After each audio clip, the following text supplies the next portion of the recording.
the trade deadline is looming. We got Jesse Winker. Jesse Winker is a New York Met. That's also some big stuff that we could talk about here. James called the trade to a T. We're going to go over everything that happened in this series, the Kodai Senga news, the injury, the trade deadline. Jesse Winker, fuck Sal Licata. We're going to talk about him a lot, too, at some point in this episode. I just wanted to get it out within the first 20 seconds. Fuck him. That was your quickest F-bomb in the history of the show. Yeah, but you know what? The people love it. I got DMs saying more F-bombs. I won't necessarily do more today, but I definitely will drop a few. You guys know the drill. It's the Mets'd Up Podcast. Follow us on all our social media at Mets'd Up on Twitter, Instagram, and TikTok. Go subscribe to the Mets'd Up Podcast YouTube channel. Hey, YouTube, we love you. 5,000 subscribers. Appreciate you guys. Really, really, really awesome. Again, independently produced over here, and we're killing it over there. So appreciate you. Drop a like on the video if you do enjoy it as well, and subscribe to the podcast. If you are listening to us, Apple Podcasts, Spotify, Google, drop us a rating, drop us a review, download and subscribe. James, in the tie-dye on a Sunday. What's going on? What's been happening today? This is my first episode in the tie-dye, I want to say in like 3 years, but it's been a rollicking weekend. It's been like I've done like a double stuff Oreo weekend, but reverse, where Thursday and Sunday I've gone all out. I've done as much as I could do. Part of these Mets game, I didn't go to the Mets game today, but I went to Thursday, Met game, concert, out all night. Friday, vegetable. Saturday, Mets game, vegetable. Today, work, Tiki Disco out in Bushwick. Podcast at night. We'll say a little disappointed. The boys came to Williamsburg. James was like, I'm gonna sit out for this one, take a rain check. Some people got to work in this world, Mark. You don't understand that. But of course, it was such a bittersweet tease of a weekend for the Mets. I wish that we could have done this episode 2 days ago. I wish this would have been a 3-game series, because when we got to Friday night, the vibes in Mets world were untenably good. It was the best that I've felt as a Mets fan in years.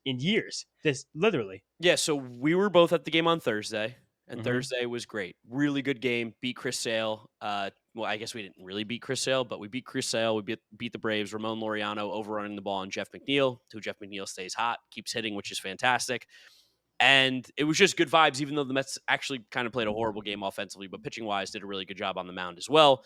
And that rode into Friday, which was the Kodai Senga season debut. And boy, oh boy, did he look incredible. But before we talk about that, I do want to talk about it on Thursday. How weird the Braves played that game. The steal of third base by Whit Merrifield late in the game was crazy. In the ninth inning. You can't make that out there. Shout out to Francisco Alvarez and Mark Vientos. Clean tag, clean throw. Beautifully done. Beautiful execution there. And then the suicide squeeze, which I don't know if you found this out, James. I don't know if you saw this or not, but that was put on by Laureano and Jared Kelenic themselves. Yes. Which that is major loser energy there. Like that alone, I wish the last 2 games of the series changed differently because I could really carry this narrative. But that alone tells me something's up in the Atlanta Braves clubhouse right now. Yeah, so I would correct that, say something was up in the Atlanta Braves clubhouse. Yes, I don't think anything is up anymore. Yeah, but I thought it was fuck woke them up. That's why. Yeah, exactly, and we'll talk about that a little later. Media marvels, of course, but that was weird. I even thought from Snicker, old school players manager, to immediately throw 2 of his players under the bus for something like that. I mean, it was a bad play. It was incredibly stupid. Especially putting that on, and like it was basically a pitch out. I don't know how Phil was Maton in the 10th inning. It was Maton. It was Phil Maton, and it was not a pitch out. He said he threw a really bad pitch. That's serendipitous. That was how the Mets season. That was how everything was feeling on Thursday night. It felt like nothing could go wrong. While we only had 3 hits the whole game. One of them was Francisco Lindor hitting a 2-run home run off of Chris Sale, where the MVP chants filled the air to the field, which was a beautiful thing. Shout out to us. We got them started. Mark and I, Heike started those. And then one of the other hits was a chopper by Jeff McNeil to third base, where no one was there. Then he got thrown out, stretching a single to a double. And the third hit of the game was Jeff's walk-off hit, in air quotes for the YouTube people, just telling you guys in the podcast, that should not have been a hit. Any outfielder in the world should have caught that ball. But everybody on the Yard Goats softball team catches that ball. Every single Yargo catches that ball. Damn right. But it's just, that was very enigmatic of where the Mets season felt like it was on Thursday night going into Friday, because it literally felt like nothing could go wrong. We were in the midst of the best run, one of the best runs my dad told me on Thursday in the history of the franchise. 30 and 13 in a month. Big claim from Big James. He was like, my dad's watched 45 seasons of Mets baseball, 50-ish seasons of Mets baseball. He's like, I've never seen anything like this. Like this team being this high. It was like the end of the 69 season when the Mets went the whole month of August and September to actually win the pennant. Well, I'm glad you say that, because how's your dad feeling these last couple games? Has his attitude changed at all? Because my dad's attitude went right in the shitter these last 2 games, where I told him, I said, "Hey, listen, when you're ready to stop being Frank the Tank, I'm happy to talk about Mets baseball with you, but we're not going to have that attitude right now when this team a month and a half ago was dead. The season was over." I I will say, to Mark Senior's point, it does feel like there has been a bit of a seismic change in the team, and I think that Just two bad change. losses. No, it's 2 bad losses, but I just think that it's similar to how it. I'm trying to think of how to phrase this. You basically had a chance to make this Braves team really, really put them in a hole. Like Yes, they were riding a 6 or 7 game losing streak after Friday. You were riding a 6 game win streak. You had just overtaken them in the standings. If you could have pushed them down in this series and you could have taken 3 out of 4 or even taken 4 out of 4, you're suddenly in the super in the driver's seat for majorly. the National League wild card. Now with the Diamondbacks on fire, the Padres on fire, the Braves back on track. The Mets right now are only a half a game up on the Diamondbacks with their wild card spot. Suddenly, that happened very fast from the first wild card to where on Sunday, if Paul Sewald did not blow a save, we would have been on Wow. the outside looking in that quickly. My king, Paul Sewald, always coming back to help the Mets. Yeah, I mean, I think also part of it too, Kodai Senga getting hurt, I think took the wind out of our sails a little bit. Moving on to game from Friday night. A little bit of backstory here. I went to this game with pro FIFA players, the world champion of FIFA, Anders Veryang, and the former world champion Umit from Red Bull Leipzig. And they had their German constituents with us, and we were sitting in the upper decks like the real fans. And it was very funny to have these guys ask me questions about baseball. Like, so why do they throw the ball to the white square, but sometimes they throw it to the white pentagon? I don't understand. And I was like, Yeah. okay, do you want the rules or do you want the origin? I can't give you the origin of why we do the things that we do, but here are the rules. Here's how it plays. There was a play where Jose Iglesias didn't run off the base on third base because it was a pop. He was like, why is he not running? And I was like, because he could get doubled up. Like explaining the rules to people who like genuinely have no clue. It is very, very funny. Explaining the concept of tagging up in baseball to someone who doesn't know the rules or have any experience is nearly impossible. I remember I was on a co-ed kickball team a few years ago, and it was a Ooh. very casual team of a bunch of friends from med school, and a friend of a friend invited me. How the hell And did you there get was involved in that? Yeah. it was remember the girl with the K from a few years ago? Yes. Yeah, okay, yeah, it was her friends. That But explains it. yeah, exactly. So there were maybe 2 other people in the entire team that ever played an inning of baseball or softball in That's their lives. bad. So, but then kickball is kind of works like football, where like if you're the pitcher, quarterback, you control the entire game. So I'm Mhm. pitching, and I'm like you're making most of the fielding plays. It's kickball, throwing to most of the bases. You have to tell people what to do in certain situations, Mhm. but still, you will not be able to account for just someone who's again those who in medical school who played like the tuba through high school and college Yeah. to not know that if the ball's in the air, you cannot run to the next base, and then you can get doubled up there. But baseball is a fascinatingly complicated sport if you have no Super experience with it. complicated. And they were vastly confused. I will say the one inning they got up to go get food was when the Mets offense went crazy. We got the Vientos home run, we got the Alvarez home run, we got the JD Martinez grand slam. They came back. I was like, listen, guys, I know it's your first time here. You got to get out of here. You got to go get some food, go do something, go walk around again. Because as soon as they sat down, the Mets didn't score like almost any runs the rest of the game. I also just got to get back to baseball. I just a bone to pick with anybody in this series because there's a lot. We Ooh, hate this okay. team. We talked about how much we hate this team. Where the hell does Eddie Rosario get off? Coming to this series and just crushing. Hit a home run. He had a couple other hits. He had even 3 hard They hit balls walked in the him. game on Friday. Yeah, he drew multiple walks. Like, how the hell does this guy come from the grave on the scrap heap? His OPS still is 550 on the season. He's batting 179 to come into this Mets series and be a legit difference maker. This is the question I want to know is how do the Braves keep getting the guys they don't want? Like they basically get another team to always pay for the guys that they end up getting. Like every year, Jesse Chavez gets cut by somebody, comes back, plays for free for the Braves. Eddie Rosario gets cut by somebody, comes back, plays for free for the Braves. How do they keep doing it? I understand Eddie Rosario was dog shit with the Nationals, like had a horrible, horrible season. But how is it that he just ends up back on the Braves? The way waivers work, it goes through the other league first, top to bottom, as in the worst team to the best, and then it goes back to the National League when you get cut from the National League. How do the Braves end up back with a guy that's like a cornerstone of maybe one of the most successful seasons of their entire existence? If not the most meaningful season they've ever had as a professional sports Yeah. franchise. But that's why he was terrible. Like you just explained it right there. Very, very The White concisely. You Sox did it. couldn't take him Why would the White Sox want him? They don't care about Eddie Rosario. because they're playing Andrew Benintendi. I don't know. Their team's so bad. It's just annoying that they always get their retreads back and they always wake up. Yes. I mean, I don't know. Do we keep on talking about vibes, or should we do some real baseball, some pitching stuff? Well, what are we going to talk about? Kodai Senga? He's not going to pitch the rest of the No, year. I'm not gonna break down Kodai Senga. Okay. I think that vibe shift happened, but the big reason why it happened too, like it was the moment that okay, we just lost Senga. We were waiting for him to come back, but there's a saying in baseball that momentum's only as good as the next day starting pitcher, True. and that is kind of what really killed the Mets this series, and that's kind of now the biggest thing as we head to the trade deadline on Tuesday. Without Kodai Senga, without Christian Scott, back to a 5-man rotation, what's going to happen with Tylor Megill and David Peterson? Because as it stands right now, we basically those two are in the rotation for the foreseeable future. And I think it was either Tacoma or Sam and asked Carlos Mendoza up front after the game on Sunday. As it stands right now, with the injuries, with Kodai Senga being out for the year, because they put him on the 60-day IL Yes. on to make Which room means he's for definitely done Jesse until Winker. the playoffs. So that's I mean 60 days from right now would put us at like the September 28th. So that's Yeah. like he can come back pitch the last series if necessary of the season, basically, and that's only if he's healthy. But he asked him point blank, asked Mendoza, "Are you comfortable with these two in the rotation?" And Mendoza said yes so quickly that it made me suspicious.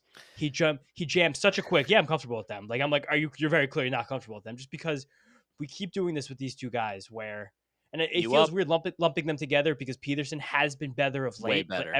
but everything in Peterson's strikeout and walk rate would tell us that it's not really that good. Sure. It isn't. And even on Sunday, he missed a lot of bats. His fastball, I think, had as much life as we've ever seen David Yep. Peterson's fastball, but still, for some reason, he gets righties out. But Matt Olson comes to the plate and completely owns David Peterson forever. It's like the truest bet ever. Matt Olson, I feel like Oh. what is it, like the last 6 games he's hit a home run against It's David Peterson? Matt Olson's second at bat of the game against David Peterson. The ball is going into the right field seats. There's no fail. But it's just these two guys have this situation where Megill, he breezed through the Braves line the first time through on Saturday. What? Matt Olson, coming into the game, was 3 for 13 against David Peterson, but the 3 hits are home runs, and I think he only got 1 hit in this And it game, was a home run. and it was a home run. So basically, he hits home runs or he strikes out against David Peterson, which is like, that's so fucked. That's no fun for us.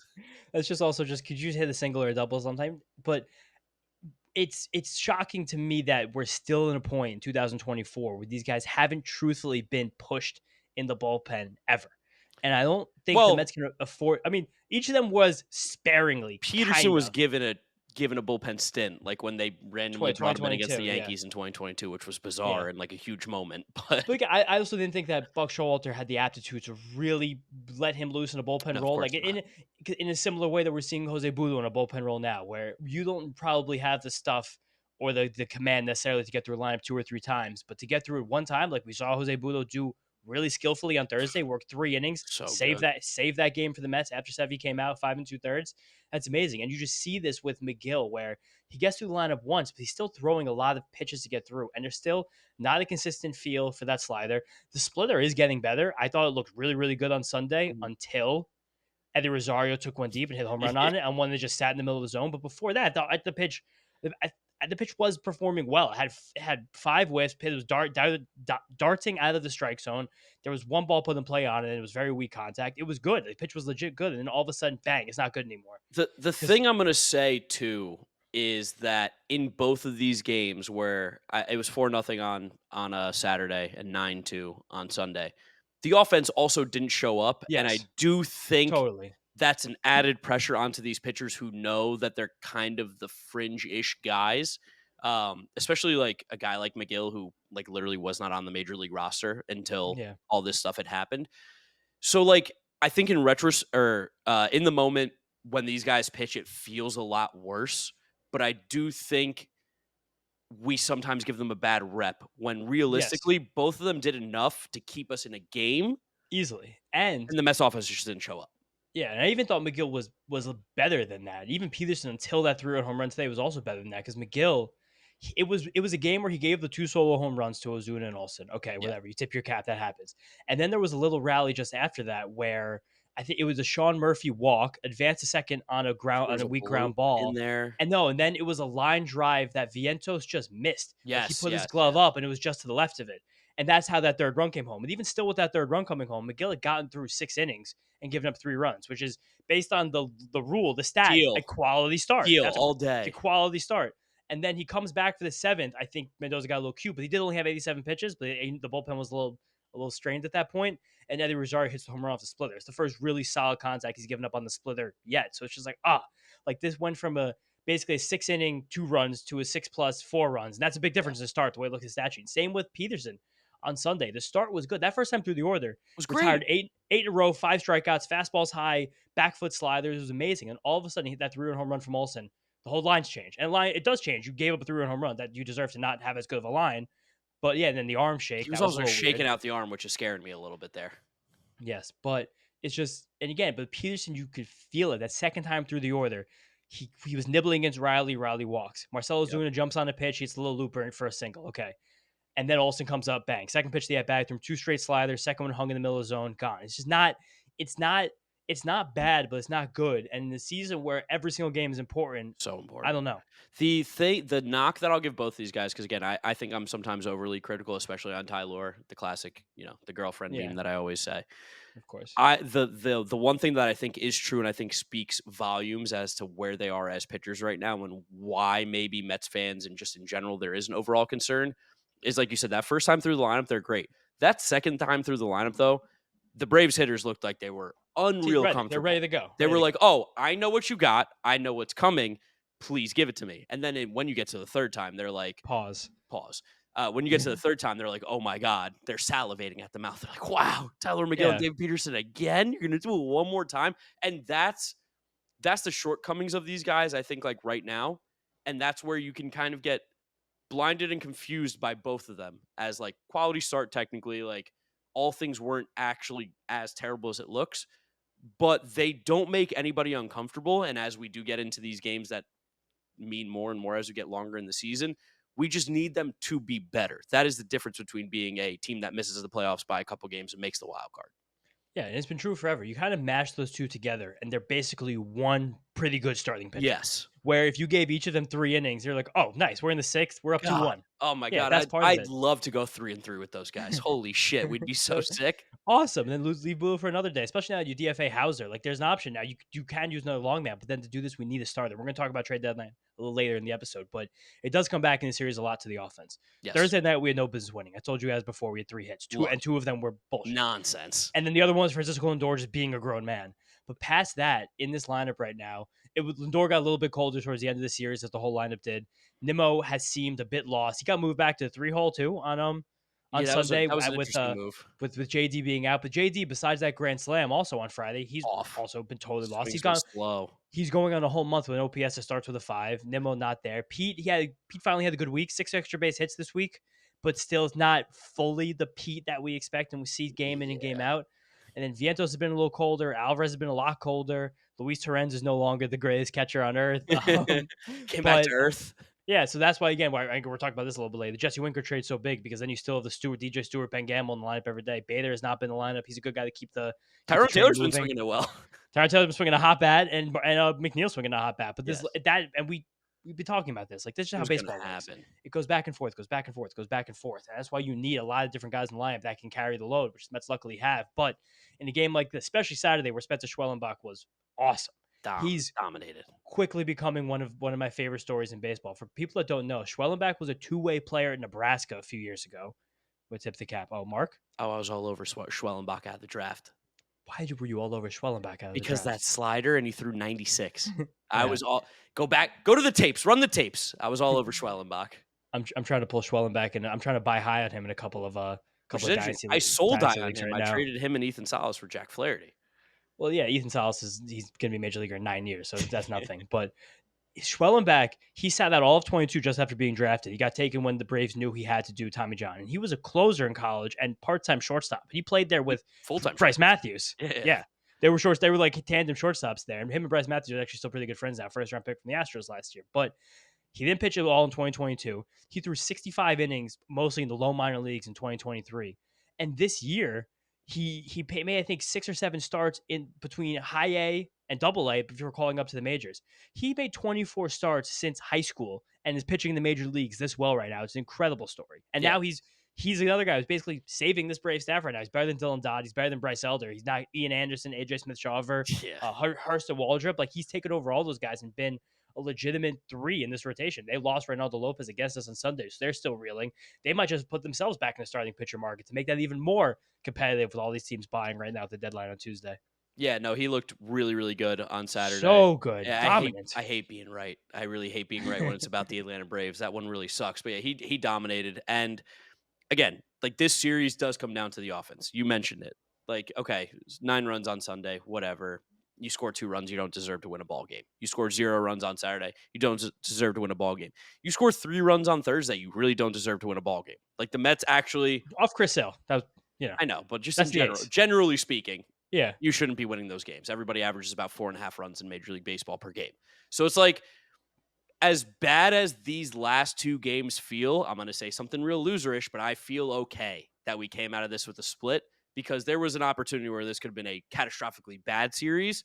And maybe we're not talking about it buying as much as we're going to be at the end of Sure. this episode.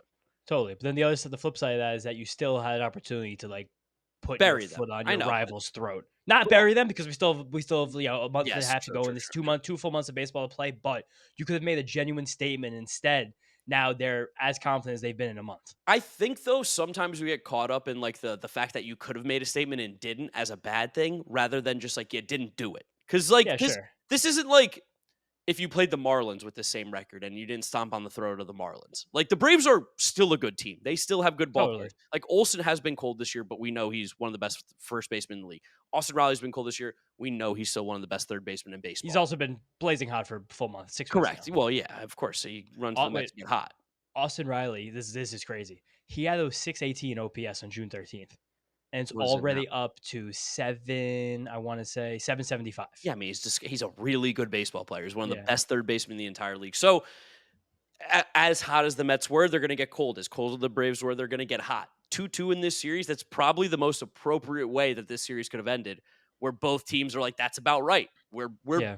And I think right now, speaking with the construction of both of these rosters, I do think they're very, very even teams with how this works because the Braves now with losing Reynaldo Lopez and just in general, like the pitching is a little bit Acuna, iffy. Strider. Acuna, Strider, they've had the injury issues. And the Mets, we desperately need some pitching as we have seen. And the offense can get cold at times. It's going to happen. But I think a lot of Mets fans are running to the like, oh my God, what is going on? What's happening? We need to make crazy moves. And I'm with you. I want to go make crazy moves, but I don't know if they're going to. And that's the part I hate to do as a content guy. But it just I get weird vibes right now of this trade deadline. I don't know what to think. Well, that's why we do those little YouTube episodes, those little 15, 20 minutes, because we can give you guys some real YouTube content. But now you guys listen to this podcast, you get 20, 30 minutes in, we'll give you the real honest takes. It does feel like as we get to the trade deadline, I don't think that Tarek Skubal or Garrett Crochet are going anywhere. Feels like they're going to sit on their hands a little bit, the Mets. And I just don't think that the Mets are willing to give for Jack Flaherty, who's the only real, I think, starting pitcher difference maker out there. You said Gucci isn't good enough as a rental. We're not thinking of like the Giants are going to sell. It looks like now. I mean, I think they won. Didn't they win again? They're only 3.5 out of the wild card. I know, but it feels.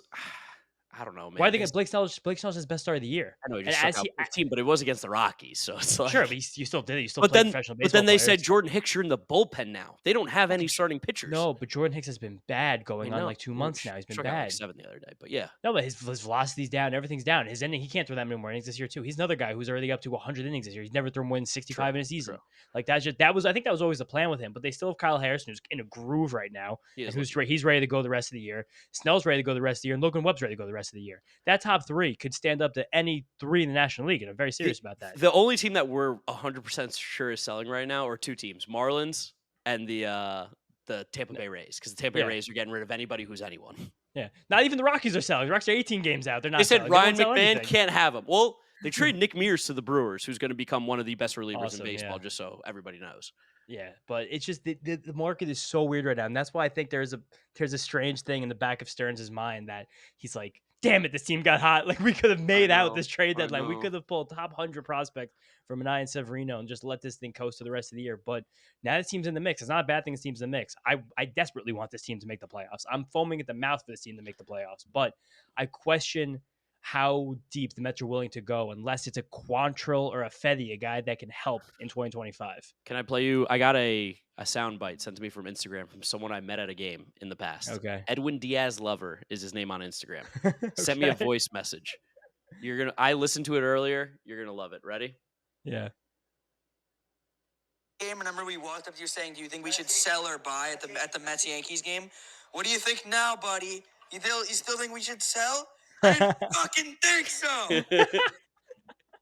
That's pretty funny. I think maybe so these voice memos could be our version of voicemails like other podcasts If do. you guys send us voice memos on Instagram at Mets'd, Yeah. we can do like Well, once a week maybe. yeah, we'll listen to a few. We'll get them on here. Think of it as like talk radio, like ask us some questions, and we'll get into some That is a good segments way on to do them. voicemails. I honestly never thought about voice messages until this one Yeah, right now. that's a good idea. So good for us. We met so many cool people this weekend that like are Yes. in like Mets up and just our community. Shout out our boy Ryan on Shout Friday, out Ryan. Thursday on the train. Talked to my dad for a while. Class act. They work for the same company. He sent my Oh, dad do a they ping. really? Yeah, he sent my dad a ping in the company chat the next day, No which is way. crazy. I met my guy Ned at the Justice Show on Yep. Thursday down in Brooklyn. Ned is a listener to the podcast. He's a fan. So Ned, if you're listening, what an amazing show we saw. But Ned also has one of the craziest Mets tattoos I've ever seen. It's a Dark Knight tattoo, Harvey, Whoa. and it was right here on his arm. Age And like it's the milk. bat. It's the bat. Yeah, he said I got it in 2015. He's a victim of the moment, but Oh. it's a orange and blue Batman logo. Whoa. Kind of Man, sick. Yeah, in the moment, that was probably awesome. Oh, in the moment, that was probably like, Yeah. holy shit, this guy's the man. And I met my guy Sedgwick on on Sunday at the Tiki Disco in Bushwick, and he had a Sedgwick, Mets tattoo. how confident are you on Cedric's name? 60% of Sedgwick's name Okay. from, but I know he's from Brooklyn. He might be listening to it. I don't tell people at the shows like, "Hey, you want to listen to my podcast?" But Ooh, check us no, out. here, look at my podcast. But he also had a Mets tattoo, which was funny. Then I had another conversation with a guy walking out, big guy in an Alonso jersey. He was like, "Man, this is big for this trade deadline. This is huge. We gotta get a picture. We need one." It's cool that like we're seeing so many more Mets fans come out of the woodwork now. Yes. But it's not Fugazi Mets fans. It's not like people wearing Yankee hats. Like every single Mets fan I talked to this weekend was like, "Let's go!" Like talking about trade deadline, talking about McNeil. Like I saw another guy I was hanging out with the crowd with that show on Thursday, and he was like, he's all up on my stuff. He's like, "Yo, I can't believe you just came from the game," because I was wearing my jersey. I went straight from the Yes. game to the show. He was like, "You just came from the game. That was fucking awesome. McNeil, he's hot again. Let's go. Let's get this back." And I was like, it's just so cool to see how much energy the Mets have brought back to this city and this fan base with this hot streak, and which is why I think it's important to capture this energy right now. And I do think the Mets have started to do that. I think that the trades over the weekend, first for Ryne Stanek, and then second, Saturday night, the late night trade for Jesse Winker, I think were really, really, really important because those were two massive holes on this team. And it shows that David Stearns is like, yes, I'm willing to buy for this team right now because something is really happening. Yeah, I do know Ryan Stanek gave up his 2 bombs immediately Sure, as a New York sure. Met, but welcome to New York. It's been waiting for you. There it is, Ryan Stanek. Welcome back. He's good, though. He is good. Tell us why he's good, James. Ryan Stanek is a totally fine, good reliever. Like, I'm not going to tell you guys to expect like Josh Hader to walk through that door. Sure. But Ryan Stanek is a guy with really good pitches. I talked about him a lot in the offseason. The Mets were heavily linked to him in the offseason as well, where he has an explosive fastball that has really good hop, really good carry, really good IVB, that rising action that comes in guys to top of the strike zone. He throws it like 100 miles an hour. Then he has a tight slider that drops a little bit. Oh, I said drop, and I dropped my microphone. There you go. So drop. It drops a little bit, and it comes in the high 80s. Then he has a splitter that drops a little bit more, and it comes in low 80s. So he has 3 pitches that work like as a lather. It's a really good pitch mix for a reliever. Sometimes he gets hit. His last couple outings with the Mariners, not that good. His first outing with the Mets, not that good. He's going to be brought on here, but we also got him literally for free. We traded Ryland Thomas to get him, who he's a good depth piece in an organization, but Ryland Thomas is kind of like, he's like spicy Jake Mangum, where he's a pure defensive first outfielder in the minor leagues that will never probably be able to hit enough for the major leagues. So he's going to the Mariners for organizational depth. And people are like, why would the Mariners, a team that's buying, do this? And that's because a team like the Mariners is broke. They're kind of poor. And I feel like Jerry DiPolo got hot on Friday night or Thursday night. Yeah, broke. We don't have any money to spend. We only have $1 billion left. But Jerry DiPolo made a huge trade on Sunday night. The Mariners got Randy Rosario. They also got Jimmy Garcia. So another high leverage reliever and an outfielder they desperately needed. I'm sure the owner was like, this is cool. We need to take a couple $1 million off this payroll. So he's like, who can just take Ryan Stanek's contract and pay it down? That's the Mets. That's what the Mets can do that. And I also want to note, because Shintaro Fujinami and Adrian Hauser both DFA'd. That's also a money move too. And I spoke to you about it. And this is just this is a little bit of how the Mets organization is thinking and why David Stearns is smarter than anyone we've had in the last 100 years ever. Shintaro Fujinami's owed millions of dollars. You DFA him. If someone picks him up, congratulations. There's the money for a guy who's not pitching at the major league level this year. It's covered. They have to pay the rest of the contract. Same thing with Adrian Hauser. There's really no risk in DFAing him outside of losing Adrian Hauser. But if someone takes him, wipe your hands, money clean. You can now spend that $2, $3, $4 million that these guys are owed on pitchers like a Ryan Stanek, like another guy maybe from the Rays that's going to be owed money. That's where you can then turn, which is going to sound crazy, but you can turn Shintaro Fujinami weirdly into a reliever that's actually good. Into a Ryne Stanek. It kind of seems like maybe what could have happened. And the worst case scenario with Fujinami is that now you freed up a spot in the 40-man roster. And then if he does pass the waivers and no one takes that money, now he can just be in Syracuse and he can keep working. And then you can see if you could figure this out at any point this season. So you kind of got, again, a free 40-man roster spot. It's left the same thing they did with Lucchesi. Like they did the exact same thing. Exact thing. Everyone's like, why are you DFAing Lucchesi? He's been great. We want to see him back up. Take his money. And if you don't, holy shit, we just got an open roster spot and we get to keep him. Yeah, and it's kind of idea is that if you do need him to start the game, I'm talking about Lucchesi specifically, there's been injuries. Now we now have a 40-man roster spot again. So this is the kind of high-level roster building kinds of things that like someone like Brody Van Wagenen or someone like Billy Epler Tell me the didn't agent really didn't have know the about acumen. If you explain this just like how you did to Brody Van Wagenen, he would say, wait, hold on. He might hire me on the spot. He would take out a pad and a pen and say, can you say that again? That was a really good idea. He'd go, do you want to be my VP of scouting? It's like, well, tell me, give me your role, name your price. But yeah, we already did that once. It didn't work out. So I think it's just a situation where, I guess kind of worked out. These are things that they don't appear as they do on the surface. So don't jump on Twitter if you see another guy DFA'd this week or something like that. But these are things that as the trade deadline comes and the Mets need to add to their major league roster, 40-man roster spots become scarce. And you have guys on the 40-man roster who you're blocking from the Rule 5 draft, like Alex Ramirez. And you have guys in your 40-man roster who you just need as random bullpen depth. Like, I don't know, I think the guy Matt Festa was finally cut, and Josh Walker was also DFA'd. So, but guys like that, you just keep on your 40-man roster because you might need a reliever in a pinch. So that's just something that happens. But yeah, some guys on the Mets 40-man right now. Eric Orza, who got sent back down after finally getting it out. Ty Adcock's still on there. Matt Gage, Grant Hartwig is on the 40-man. Whoa, this is I don't know who this is. Logan Porter. He's a catcher. All right, you see that emergency catcher on the 40-man roster. Is. You need to divulge that 40-man roster and things that you might need in a pinch, but also you have guys on there that just have to be on there. So there always has to be a little bit of gaming with the 40-man roster, which pleased that we have a general manager that could do that. Also, pleased we have a general manager that is not done working at 12:30 at night on a Saturday and decides to make a massive move and trade for Jesse Winker, something that this team desperately needed, someone who has, I'll use the word, endeared themselves to the Mets fans over the years, starting with Cincinnati, back in that sliding catch and waving to the fans, then again with Seattle, crushing the team, then again this year, always hitting against the Mets. So we just have to kind of trick Jesse Winker into thinking he's always playing the Mets rather than realizing, understanding that he's on the Mets, and we might have a great player. But I do think Jesse Winker is a really, really good hitter and someone that we're going to be able to use down the stretch here. Yeah, I mean, if you look at Jesse Winker's numbers on the season, they're phenomenal. They're exactly what this Mets lineup could use, especially from the left-handed bat side. He's now technically taking the place of DJ Stewart because DJ Stewart was sent down to the minors. This is the Ben Gamble spot as well. He's eventually going to get sent back to Syracuse. I don't really even know why he's on this roster right now. We might go get another outfielder. Yeah, we might go get another one maybe. But in 100 games, 11 homers, 18 doubles, 45 RBIs. He stole 14 bases, which is also crazy sneaky. He had a week where he stole 6. Oh, wow, what a fantasy week that must have been. Yeah, incredible. That Nationals team they're the go-go Nationals. Like, they just push the envelope, steal as much as they can. But Winker has talked about now with these new rules, he's like, I don't think I'm the fastest guy in the league, but just knowing what I know, getting these jumps, like, I think I'm more confident stealing a base. And it's nice to have a guy in the team. Did a great video this weekend talking about how stealing bases is literally math. If you can run faster than the time it takes for a pitcher to throw the ball from home to catcher to second, it is free. You cannot be thrown out if you can get certain numbers down. And just like as we've seen with the Mets pitchers, Adam Ottavino will physically never be able to have someone thrown out against him because he takes way too long.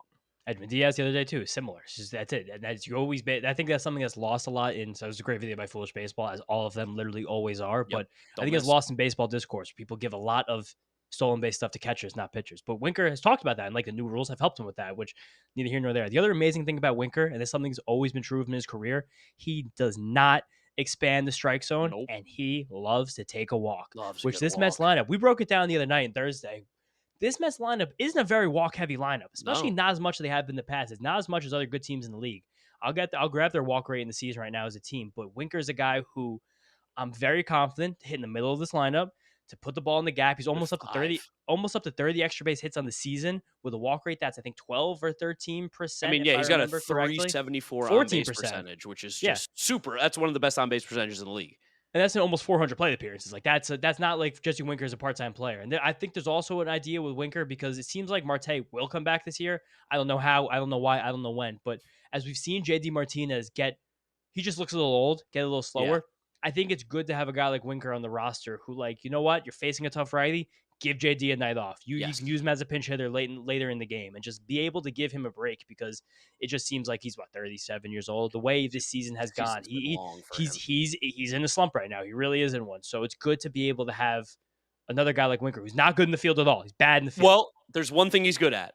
The arm. Cannon of an arm, 94th Always. percentile. He's got an absolute hose of an arm in right field. Defensively, though, horrendous. But yeah, I mean, the things you get Jesse Winker for: home runs, extra base hit opportunities, and he's 96th percentile in chase rate, 18.8% chase rates. I mean, you're talking like Juan Disgusting. Soto levels right there. That's like Brett Bregman. And then 14% walk rate is 97th percentile. You're talking Brandon Nimmo. So it's like, these are things that are going to, like, even if he slumps, they're not going to change. He's going to still be getting on base. He's still not going to be chasing. He's still going to be putting good quality contact, giving you good at bats.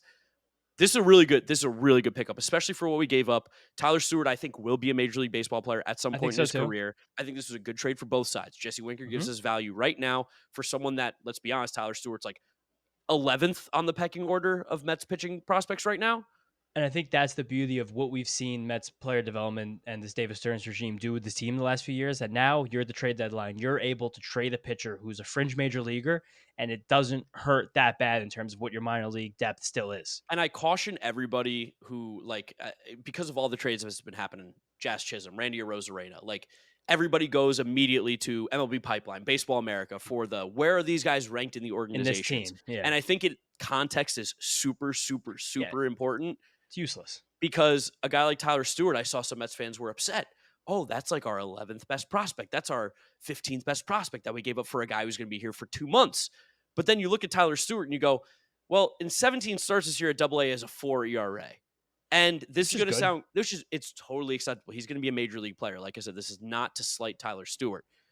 But look at guys like Tylor, Megill, and David Peterson, who we've talked about, and look at what their numbers were in AA. They didn't struggle as much as even he did at the AA level. So just to, like, understand the differences in AA to AAA to Major League Baseball, the prospect rankings don't always, it's not like proof. It's not factual information. It is based on what the organization has, what they have available, and what people are projecting moving forward. And while Tylor Stewart, I think, again, will be a Major League Baseball player at some point for the Washington Nationals, this is a trade you make 100 out of 100 times. Totally. And a guy like Stewart too, just to get a little more granular about it. He's a 6'9" righty that's early 20, almost 25 years old. We'll be 25 by the end of the season. And he is someone that will and has in the minor league struggled with left-handed batters because he has a slider that's fine and he has 2 fastballs that he manipulates. He mixes between a sinker and a four-seamer, which against AA hitters, against a AA lefty, you could do that. Sure. He tries to throw a changeup. It's definitely not major league caliber yet, but it's someone who you hope is a 50-60% ground ball guy with 18 to 22% strikeout rate. So that's a guy where it's like, to get that to the major leagues and have him hurt you, he'll be organizational depth. Like, he'll probably be a good back end starter, a 5'6", a guy who's, again, similar to a David Peterson, but it's not something that kills you. When you make a trade for rental specifically like this, someone that doesn't kill you. And that's why this is just a good, solid, fair trade for both sides openly. Yes. And speaking of the trade deadline, we desperately probably need another starting pitcher now, I think. But it's just let's bring in Matt for the Matt Minute. Let's bring him in. Matt for the Matt Minute. He's back, sun-kissed from the beautiful beaches of Florida and the Bahamas. Matt, what's going on? What do you got for us? I just wanted to talk. The Senga news, obviously really devastating. And as good as guys like Manaea, Severino have been, they do desperately need a starting pitcher. You guys were talking about it earlier. Megill and Peterson, really not guys who can get through a major league lineup really twice, especially not 3 times. But I sincerely also believe that they need another bat. So we talked about it a little earlier. Nimmo, he's in a 3 for 35 slump right now. I've seen him get ice cold a couple times this season. JD, twice in the last month, has gone now in a 2 for 25 slump and a 2 for 20 slump, which was broken this past week against the Yankees and then the Braves. But so I know that this might be a bit of an unpopular take. I'm a pro Brett Beatty guy. I know this is a pro Brett Beatty podcast, but I think if you get the right deal for a combination of arms or a bat arm combination, I think if you're David Stearns, you cannot hesitate to pull the trigger.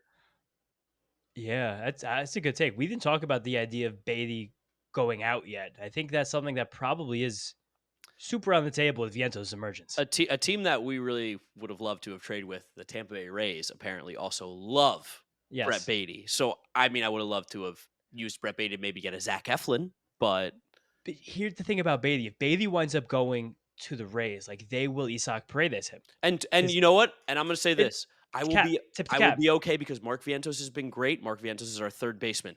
Brett Beatty can go be as good as he wants for the Tampa Bay Rays and haunt the New York Yankees for the rest of his life. I'll be cheering him on. I'll buy the Beatty jersey. Just don't trade him to someone that can hurt us, please. If Beatty was ever an all-star with the Rays, I would buy the Beatty Rays all-star jersey in a second, and I would wear it proudly at Citi Field. But yeah, DHK, of course. Matt, if you had to say the Mets could get, I don't want to give you an exact player, but the Mets, the rest of the trade deadline could either get a starter, a reliever, or a position player. They can only get one. Who you if take? I could pick one and have just any choice? Yes. Only one, yeah. It's not, you can't take, like, I'm not giving you Tarek Skubal. I'm not giving you that. Yeah, you get a starter, a reliever, or a position player. Say it's a similar caliber, like replacement level, slightly above, like somewhere between Jesse Winker and Ryne. You're David Stearns. What's the first thing you're fixing, right? What's the first player you're going for? I think it'd be Jack Flaherty. I am very big on Flaherty. It might be a bit of a cop-out answer, but he's been lights out this year. So if they have the chance to get him, then that's who I'd go for. But yeah, I'm with you on that. Mark and I talked about Flaherty on the we did top 10 trade targets for the Mets at the deadline, and amazing. The first guy we talked about, Jazz Chisholm. We uploaded the video. 20 minutes Less later. than 20 minutes later, Jazz Chisholm is a Yankee. But shout out you guys for still watching, supporting on that video, and commenting. Jazz is a Yankee. Thanks, guys. Yeah, we know. Sorry, but that's engagement. Flaherty, I think, is it's good engagement. Keep going. Comments. But Flaherty and James calling the Jesse Winker trade to a T. You said Jesse Winker Tyler Stewart. Yeah. Yes, I said it word for word on there, which is insane. I was able to do that, but Flaherty does. Still, to me, I agree with you, Matt, makes by far the most sense. He screams as the big guy. He is the only true impact starter in the market. He's a lot better than Yusei Kikuchi, who's also a rental. He's a lot better than Eric Fetty or Cal Quantrill, who are next year guys. The Red Sox, though, this is my wild card team because they've been talking about buying and selling. They've been talking about going more in for 25, and they've low key a little bit. It's trickled out. Made Nick Pivetta available. And you would love Nick Pivetta. I would love Nick Pivetta's having a breakout season right now. He's been awesome. This would be a hell deadline for me for takes of like 2019 Nick Pivetta and Eric Fetty, two guys who I like publicly ridiculed for being garbage. But that's the beauty of pitching. It changes fast. It happens quickly. Randy Johnson, like 4 years of his career, was he not good? Like you got, I don't know. Like Kurt Schilling was bad for a couple of years when he started his career. Definitely I don't know why I'm on the Diamondbacks right now. I don't know. DeGrom came up when he was 25. Like Carlos Rodon. Max Scherzer had 3 bad years he started his major league career. Pitching changes fast. When there's material changes, you have to see it. You have to be able to take it in. a crazy name? Yeah. We see the Blue Jays are selling. But they said they're only selling pieces that are off the roster this year. Okay, then never mind.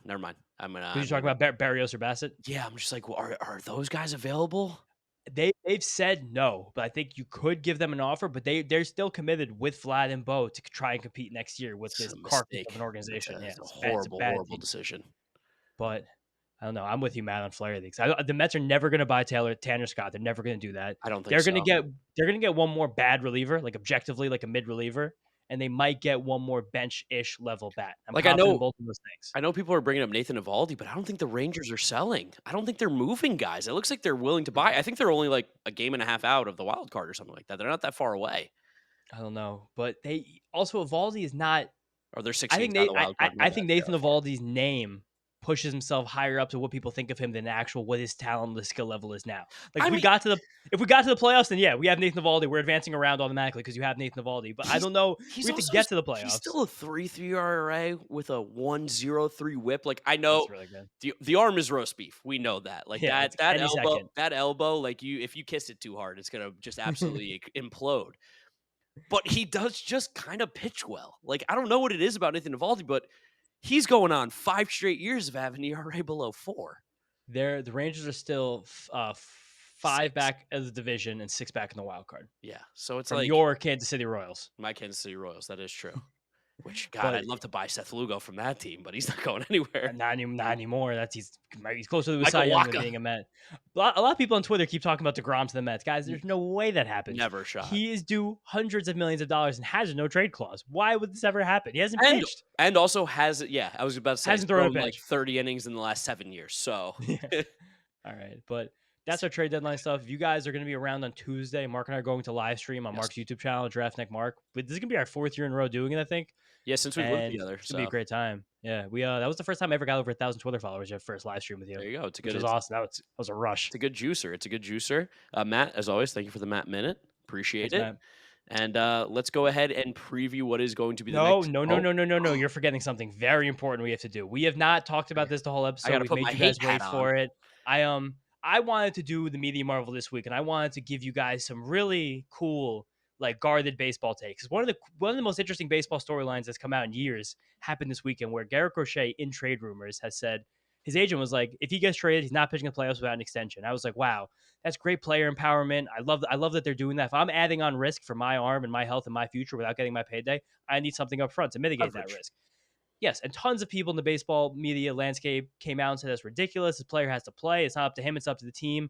But something else happened on Friday that made me not even able to expound on this and go into this, because one of the most reviled, hated members of the Mets community did something on Friday night that is so inexcusable. It should be met with medieval techniques. It's insane. I say I hate a lot of people. And, maybe you should never hate. My parents taught me to never hate. They taught you that? They did. My mom was obsessed with the fact that on the podcast, on the Yankee podcast, you kept using the same phrase to describe Garrett Cole. Suck ass bitch loser. Was the exact words you used. Loser, hell yeah. And my mom was saying it all game on Saturday. She was like, I love that Mark said that. She's a legend. She's a legend. So my parents taught me not to hate. And you know what? I've truthfully never even had a second of interaction with Sal Licata. But I mean, he's my most hated person, I think, on the planet right now. That isn't like an actual bad person. So for backstory here, some Mets fans aren't on Twitter. On Friday at 8:04 p.m., Sal Licata tweeted, "The National League wild card race is over." And almost instantly. Sal was being tongue-in-cheek because he did this a couple of years ago in May when the Mets were winning division in Atlanta by 10 games in May. And he said the NL East race is over. And this is when the Mets were up at the time. I think it was 7-2 against the Braves in a game and a weekend that things were getting out of hand. Things were crazy. Kodai Senga was cruising. Things felt so good. The ghost fork was ghost forking. And then about 30 minutes after the tweet, Kodai Senga goes down like a sack of bricks with a crazy freak injury. Which grabbing his calf. I can't believe that happened. Watching it live, I was hanging out with my buddy Sammy, working and watching the game.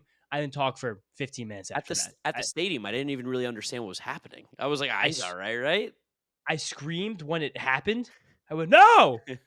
And then that was it, because it reminded me so much of Michael Soroka. Okay, no, get that shit out of here. No more. I don't want to hear about him. They did the MRI, said the Achilles intact. We're fine. Okay. But I'm just saying, like, that moment, that was my brain went immediately, and I got freaked out. So then that happens immediately after Sal Licata tweets. And then right after that, the Mets lose these 2 games. They go 20 innings without scoring. We're outscored 15-2 overall. And if Paul Sewell holds on to a save opportunity on Sunday afternoon against the hapless Pirates, not the hapless Pirates. Pirates are good. Their lineup is hapless. The Mets will be on the outside looking in. That's less than 48 hours after Sal Licata clicked send on that tweet. How in the world could this guy be so selfish? Oh, I can tell you how. Again. And also, again, I think with Sal Licata doing this, for him, it works out perfectly. This is the best thing that's ever happened to him. He has to sell himself to his executives at WFA and SNY every single offseason. He has to say, I know I'm underqualified for these positions, but here's the engagement that I'm getting you guys and us. When you're a talentless hack that doesn't know anything about anything, the only thing that guy knows how to do is suck. So when you're a talentless hack... And scream. That's true. I guess being loud in Italian, that's what he knows how to do. The things that are in his blood. He gets a really tight shave on that. Okay, you're right. I will, Sal Licata. Tight shave. Here's my one thing I'll say nice about you. That head is shiny and smooth. I don't know if anybody gets a cleaner shave than Sal Licata. You could fry an egg on that head. Oh, totally. On a hot summer day. And honestly, that would maybe be the most useful thing he's ever done to this planet. But for a talentless hack that Sal Licata is, and I pray to God he hears this. I'd love to have public beef with this loser. It's a 50-50 chance. Yeah, it would be awesome. I've been tweeting at him a lot, so I really hope it comes back because it would be good content for the boys over here on the Mets'd podcast to have a public beef with public enemy number one and be on the right side.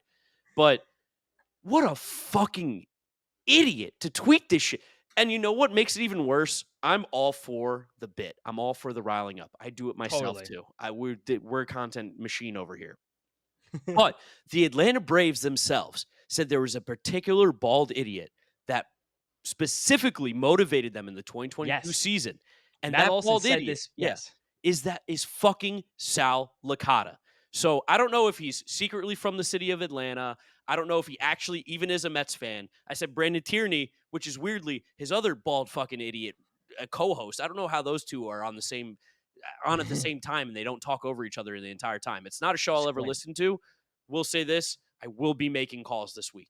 I will be making calls this week, and I will be causing havoc for sure to the WFAN lines. That being said, I don't know how he can be so self-absorbed where he's like, hey, I'm a Mets fan. I hope I cause detriment to this team. I know, again, I think he just knew he was doing the bit in that moment that would hit. And I also think that it probably part of this comes just from ego, that he's like, I can do this and it's going to get this crazy engagement. Bro. But again, the fact that Matt Olson on a podcast of last year said specifically that thing that the guy on the radio said, he said the ball guy on the New York radio said about the division being over in May. And it's not his co-host. He said, we kept that. He said, we stuck to that. He said, that was something that we used as motivation that season to chase down the Mets. So the fact that this person, Sal Licata, has had a tangible impact on all of our lives and all of our sanity and our collective joy by motivating the Atlanta Braves. Matt Olson woke up after this tweet. Literally. Like, could you imagine that? Like, it's just him doing that is so disgusting. And if this season goes off the rails, all of the goodness that we built up through fucking Grimace and Seymour Wiener and the gay Mets, every single thing that we've done, that little dog Iggy is hanging out there, like everything that we had, if he just kills us in one fell swoop, like imagine to have that power. I'd soon rather shake Chase Utley's hand than Sal Licata's. Sal Licata is number one on my hate list. It's not even close. It's just there's no words to describe. And that being said, how ridiculous he is that he did that. He has an open invitation to come onto the Mets'd podcast. Open it anytime he wants. I would love to have him on and talk baseball because I know we would embarrass the fuck out of that idiot. And he literally open invite. He can come on every episode he wants. We could do not on Sundays because we have the Matt Minute, but on Wednesdays we can have the Licata. We can have Sally Stats. Sally Stats. I'd love for Sally Stats to be the new intern. This is something that if we actually want to commit to it and we could do something like actually listening to a little bit of WFAN here and there. This week I'm going to hate listen. We could relay some Sally Stats to the people. Say things that he says about baseball to show how far out of the spectrum he really is. We're gonna try Sally Stats this week. Yeah. I'm gonna be listening to WFN. Like I said, if we have a couple content ideas with WFAN that we might try these next few months. If you listen to WFAN this week, specifically when Sally Stats, aka Sal Licata, and his other idiot Brandon Tierney are talking on the radio, I think Tierney's actually off this week, which is even wow, that's so he's going to be riding solo. His poor co-host, who's going to be getting his one shot at fame, is going to have to listen to this idiot all week, and he's going to have to listen to me, and I'm going to be calling in, and I'm going to be Giacomo from Forest Hills. So if you get Giacomo from Forest Hills on the radio waves on WFAN, just know it's Mark from the Mets'd podcast. There you go. We're gonna try. We might also try some live calls on the podcast at some point soon. We've been toying around that idea of trying to do some stuff, but I think that's enough Licata talk. That's enough Sally Stats for this episode here. I fucking hate him. All right, now I'm good. There you go. Let's preview the Minnesota Twins series because this has now become a very important series. Huge. After we split with the Braves. Huge. Ahead of a massive, painful road trip we're about to go on to Seattle and Colorado. It couldn't. And I think this couldn't happen before the fucking trade deadline. It has to. We have to make a decision and then have the worst road trip of the year. Yes, literally. So we're going to do that now. But that makes this Twins series even more important. This Twins team, I'm not going to mince my words, guys. They are good. Good. This is a very good baseball team. They don't really have a lot of holes. Their lineup isn't sexy, but it's a lot of players that will not let you get them an easy out. Their bullpen is filled with monsters, and I don't say that lightly. And their rotation is really, really good. We're luckily missing Bailey Ober and Joe Ryan. Bailey Ober right now is like the hottest pitcher in baseball. Against every team that's not the Kansas City Royals, Bailey Ober has a 2.1 ERA this season, which is stupid. It's ridiculous. He just had another 7-8 inning gem on Sunday, struck out 9 guys. He's on fire. Pablo Lopez has found his stride. David Festa is a guy with stuff who's been up and down the minors. He had a really good appearance against the Phillies on last Wednesday. We're going to see him either Monday or Tuesday. We're going to see Simeon Woods Richardson too, former Mets prospect, famously traded for Marcus Stroman. But this team, well, if you look at it, you're probably not afraid. They don't really have holes, and that makes a baseball team really dangerous. The one good thing is it seems like we're going to miss Carlos Correa, right? He's on the IL. He's not due to come back. But we're getting Royce Lewis. That is true. We are getting Royce Lewis. Royce Lewis plays 40 games a year. It's going to have 3 of them. We're going to have to be against the Mets. The bad luck that is crazy. I wanna open up the eyes of Mets fans to who Royce Lewis is, because Royce Lewis, if healthy, would be one of the 10 best players in Major League Baseball, and I don't even think this is an understatement. He's played 96 games in his Major League career. Get ready for these numbers through 96 games. 28 home runs, 17 doubles, 77 RBIs, a 304 average with a 361 on base, 589 slugging, 950 OPS. In case you want to extrapolate that over a Major League season, that's 47, 30, and 130 with a 950 OPS playing third base. That's disgusting. And he mashes. He never stops mashing. 10 steals. And I think he has 6 or 7 grand slams in his career. Like a shocking amount. Yeah. Which, no, he's a fucking ball player. He was the number 1 overall pick in 2017. Really, really good. It does suck that we're going to have to face him. I'm also, as a baseball fan, excited I'm going to get to watch him play live because he is phenomenal. No, he's truly special. It's a shame that he got hurt. The Twins basically are like, let's do Byron Buxton again with Royce Lewis. And even Byron Buxton is another guy who is blazing hot this year. It's so funny that Byron Buxton turned 30, and now he's like, I am finally going to be the elite baseball player that I was always going to be. Do you know what part of it is? What? They're playing him in center field again. Something that he said was vastly important to him. He did not like being a DH. He needs to be out in the outfield. He needs to get involved. Ever since he started playing center field again, he's been incredible. And that's been a huge reason why they've turned around, along with Lin-Manuel Miranda's cousin, Jose Miranda. That's not true. It is true. Shut up. That's true. That's very true. It's not false at all. That's a real statement. Jose Miranda's cousin's Lin-Manuel Miranda. Lin-Manuel Miranda, I swear to God. No one's eroded American culture more than Lin-Manuel Miranda with the eroded. Hamilton. You don't like Hamilton? I'm so not. As a devout fan of both history and hip hop, it's an affront to my entire being as a person. And you know what's gonna be crazy? You know me. Hamilton's awesome. Hamilton's great. That's insane that you're saying that. Hamilton's awesome. God, I watched it on Disney Plus. I haven't even seen it live, and I was like, "This is great." Shout out Nicole DeRue. She's in that. Shout out Nicole DeRue, Westfield High School alum. Yeah, but this I can't believe. Miranda also got hit in the head today. Pitch. Okay. It was his first or second game back off the IL, and he got hit in the head. But he's someone who has always been a good hitter, never been able to find his stride. Now he was blazing high at 500 the month of July. He had 12 straight at bats with a hit or something, and then it broke. And the next day he was on the bench. Which is crazy. But also Matt Wallner has come back up and is mashing. He's one of these classic Day-the darlings where he doesn't chase, he doesn't whiff that much. I think he actually whiffs a lot, but he picks the right pitches to swing at, and when he makes contact, he wallops them, but sometimes doesn't make a lot of contact. And Max Kepler, Minnesota boy as well, Matt Wallner from the state. I didn't know that. Nice. Max Kepler's a good ball player. Carlos Santana the Carlos Santana career, I think, is one of the more underrated in the modern baseball landscape. Carlos Santana's been a regular baseball player since 2010. He has not played fewer than 131 games in any complete season in his entire major league career. COVID, Ever, a complete season. And he played all 60 in the COVID year. Yes, that's the fewest games ever played, 130. That's not a guy who's being platooned. That's not a guy who gets injured. That's a guy every single day wakes up and he plays baseball. He's a 116 WRC plus in his career. He's worth 30 wins above replacement. He has 315 home runs. It's 1,000 RBIs, 1,000 runs scored, 60 stolen bases. It's amazing how good of a career. 1,700 hits. And he was a catcher for like the first 3 years. Yes, it's so cool how good of a career Carlos Santana has and how under the radar it goes. He's a 38-year-old who's still 20% better than league average with a stick, making next to no money in the middle of a Twins lineup that's going to the playoffs. Literally clear first ballot Hall of Very Good. Oh my God. Such a first ballot. They might name it after Carlos Santana.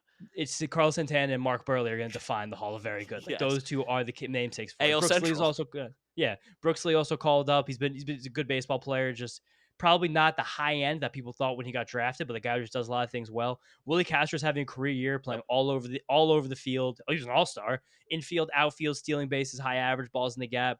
They have a good bench between Manuel Margot, Trevor Larnach, Christian Vasquez, and Austin Martin.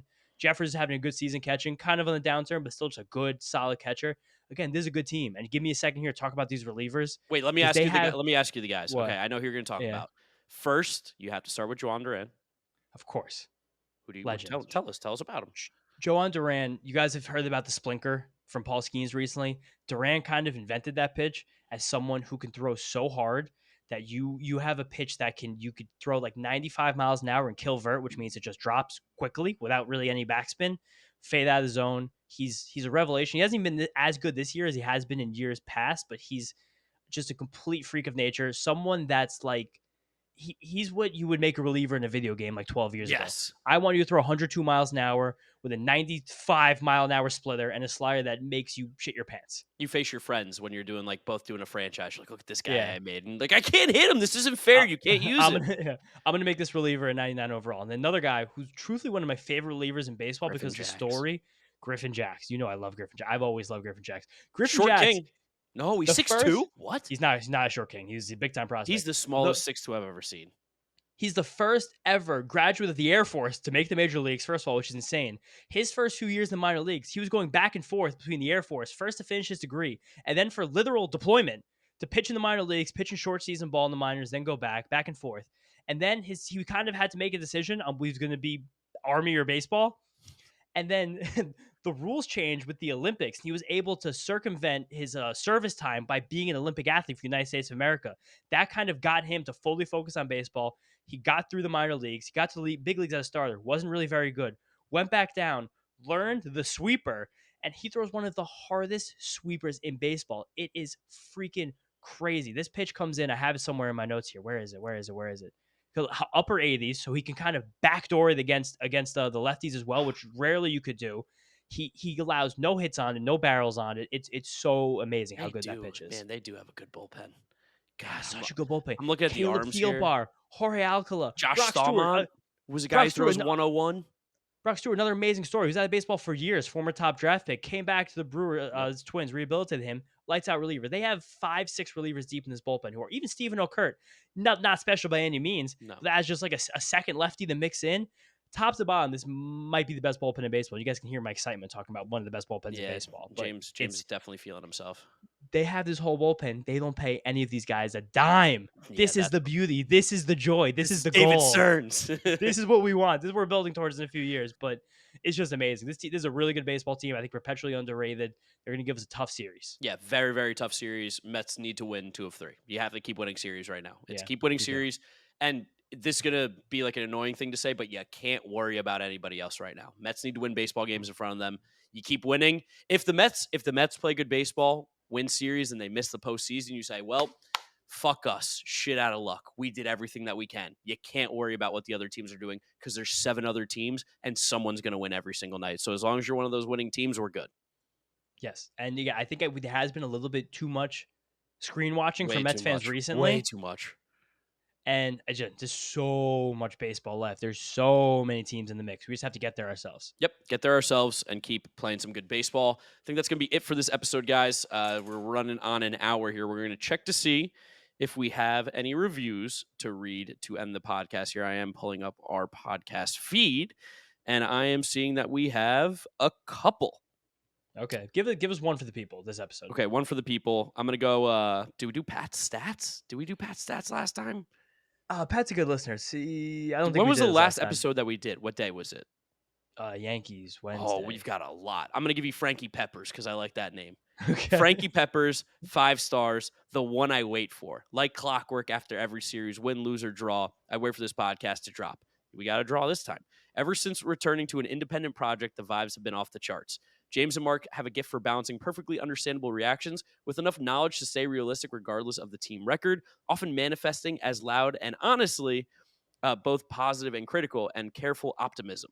The episodes are the perfect length, enough to provide a full recap of the past series and give a detailed preview of the upcoming one as well, with some fun segments along the way.